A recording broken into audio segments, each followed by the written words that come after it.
Finally दोस्तों, iCube कमर satellite चांद के ऑर्बिट में दाखिल हो चुका है। ये 8 मई दोपहर 1 बजे के करीब चांद के ऑर्बिट में दाखिल हुआ था।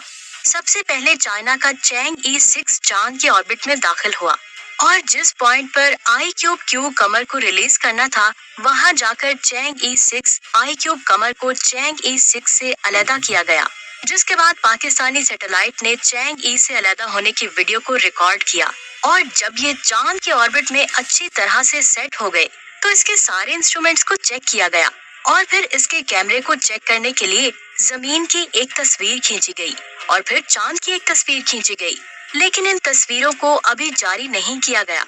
इस सैटेलाइट को अच्छी तरह सेट करने के बाद और इससे खींची गई तस्वीरों को स्टडी करने के बाद इन तस्वीरों को 15 से 16 मई तक पब्लिश किया जाएगा। चंद दिनों तक इसको अच्छी तरह से टेस्ट किया जाएगा और फिर इस चांद के सरफेस की तस्वीरों को खींचा जाएगा और हम पहली बार चांद को अपने सैटेलाइट से इतनी ज्यादा करीब से देख पाएंगे और पाकिस्तान अपने मिशन को चांद पर भेजने वाला छठा मुल्क बन गया है। ये सैटेलाइट 3 से 6 माह तक चांद की तस्वीर को जमीन पर भेजता रहेगा। आप ये वीडियो देखें जिसमें चैंग-ई 6 अगले 1 वीक तक चांद के गिर्द ऑर्बिट करना है, क्योंकि इस वक्त स्पेसक्राफ्ट की स्पीड बहुत ज्यादा है। इतनी स्पीड में ये डायरेक्ट चांद की सतह पर लैंड नहीं कर सकता, क्योंकि अगर ये स्पीड के साथ चांद की सतह पर लैंड करने की कोशिश करेगा तो ये स्पेसक्राफ्ट सीधा चांद से जाकर टकराकर क्रैश हो जाएगा। इसीलिए इस चांद पर लैंडिंग से पहले इसकी स्पीड कम होनी चाहिए। स्पीड को कम करने के लिए स्पेसक्राफ्ट को नेक्स्ट 1 वीक तक चांद के ऑर्बिट में घूमना पड़ेगा, ताकि चांद की ग्रेविटी की वजह से इसकी स्पीड कम हो सके। हर ऑर्बिट में ये चांद के बहुत ज्यादा करीब हो जाएगा। ये एक ऑर्बिटर को भी चांद के ऑर्बिट में इजेक्ट करेगा। ऑर्बिटर को ऑर्बिटेट में इजेक्ट करने के बाद ये चांद के करीब होता जाएगा। जब चांद के गिर्द इसका आखिरी ऑर्बिट होगा तो इसकी स्पीड काफी हद तक कम हो चुकी होगी और फिर इसमें लगे लैंडर लैंड करने की तैयारी शुरू की जाएगी। सबसे पहले ये चांद पर फ्लाई करेगा और जिस जगह इसे लैंड करना है, ये लैंडर उस जगह को फाइंड करेगा। फाइंड करने के बाद लैंडर उस जगह की तरफ बढ़ना शुरू कर देगा। इस वक्त लैंडर का राब्ता चाइना के स्पेस स्टेशन से टूट जाएगा, क्योंकि ये लैंडर चांद के सामने वाली साइड पर लैंड नहीं कर रहा, बल्कि चांद की दूसरी साइड पर लैंड कर रहा है। यहाँ पर सिग्नल का प्रॉब्लम बहुत ज्यादा होता है, क्योंकि जब इंडिया का लैंडर भी चांद पर लैंड हो रहा था तो सतह के कुछ फीट ऊपर उसका सिग्नल इंडिया के स्पेस स्टेशन से टूट गया था और इसके इस स्पेस लैंडर का राब्ता भी टूटने के बहुत ज्यादा चांसेस हैं। लेकिन जो ऑर्बिटर और सैटेलाइट चाइना का चांद पर मौजूद है, उससे सिग्नल मिलने के चांसेस हैं। अगर इसका राब्ता टूट भी जाता है, तब भी इसमें AI टेक्नोलॉजी लगी हुई है, जो स्पेसक्राफ्ट को चांद की सतह पर खुद लैंड करवाएगी। इस स्टेज को 15 मिनट डेथ स्टेज कहा जाता है और इसी स्टेज में ज्यादातर मिशन फेल होते हैं, क्योंकि इसमें लैंडर का राब्ता जमीन पर मौजूद साइंसदानों से टूट जाता है और फिर इसमें लगी AI टेक्नोलॉजी को ऐसे प्रोग्राम किया जाता है कि वो खुद लैंडर को चांद पर लैंड करवाते हैं। लेकिन अगर AI टेक्नोलॉजी थोड़ी सी भी मिस्टेक करती है तो पूरा मिशन फेल हो जाएगा। 19 जनवरी 2020 को जापान का स्पेस लैंडर जब लैंड कर रहा था तो उसका राब्ता जमीन से टूट गया और वो सर के बल लैंड हुआ, लेकिन वो क्रैश नहीं हुआ और कुछ दिनों के बाद उसने जमीन पर सिग्नल भेजना शुरू कर दिया। जब चैंग-ई 6 लैंडर चांद पर लैंड होगा तो ये सबसे पहले जमीन पर सिग्नल भेजेगा, जिससे चाइना के साइंसदानों को पता चल जाएगा कि लैंडर बिल्कुल सही सलामत लैंड हो चुका है। फिर कुछ देर बाद इसके अंदर से एक रोवर को बाहर निकाला जाएगा। अब एक बात मैं आपको बता दूं, बहुत सारी न्यूज आई है कि इसमें एक नहीं 2 रोवर है। इसमें एक सीक्रेट रोवर भी है।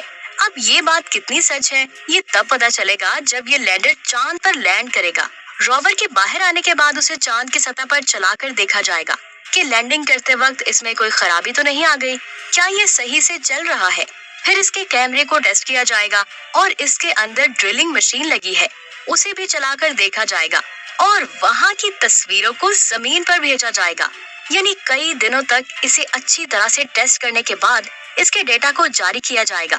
जब इसके सारे टेस्ट मुकम्मल हो जाएंगे, फिर ये वहाँ के सरफेस को स्टडी करेगा और वहाँ की मिट्टी के सैंपल्स को लेकर लैंडर तक पहुँचाएगा और फिर लैंडर उन सैंपल्स को स्पेस में मौजूद ऑर्बिटर तक पहुँचाएगा और फिर वो ऑर्बिटर उन सैंपल्स को जमीन पर पहुँचाएगा और फिर चाइना के साइंसदान उन सैंपल्स को स्टडी करके ये जानेंगे कि आखिर चांद के डार्क साइड पर क्या कुछ मौजूद है।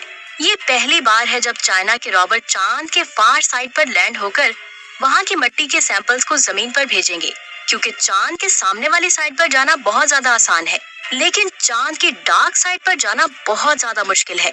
वहां पर बहुत बड़े बड़े क्रेटर मौजूद हैं। वो क्रेटर्स इतने बड़े हैं कि साइंसदानों के मुताबिक उन क्रेटर्स में अरबों सालों तक सूरज की रोशनी नहीं पहुंच पानी, जिसकी वजह से उन क्रेटर्स के अंदर पानी बर्फ की फॉर्म में मौजूद होगा और ये रोवर उस पानी को भी फाइंड करेगा। अगर चाइना ऐसा करने में कामयाब हो जाता है तो ये चाइना के लिए बहुत बड़ी डिस्कवरी होगी, क्योंकि इंडिया ने सबसे पहले चांद पर पानी के सबूत को फाइंड किया। इंडिया ने वहां पर पानी को फाइंड करने की कोशिश तो की, लेकिन उनके पास इतना टाइम नहीं था, जिसकी वजह से वो चांद पर पानी को फाइंड नहीं कर सके। लेकिन चाइना का ये मिशन 53 डेज का है, जिसमें ये चांद की डार्क साइड को काफी ज्यादा स्टडी कर सकते हैं और हो सकता है कि वहाँ पानी को भी फाइंड कर लिया जाए। मैंने अपनी पिछली वीडियो में इस चीज के बारे में बताया था। जैसे 2019 में चैंग ई 4 स्पेस रोवर ने चांद पर कुछ फाइंड किया था, लेकिन ये चीज क्या थी इसके बारे में आज तक किसी को कुछ नहीं पता चल सका। हो सकता है इस रोवर के जरिए उस चीज को दोबारा से स्टडी करके पता लगाया जा सके कि वो चीज क्या है।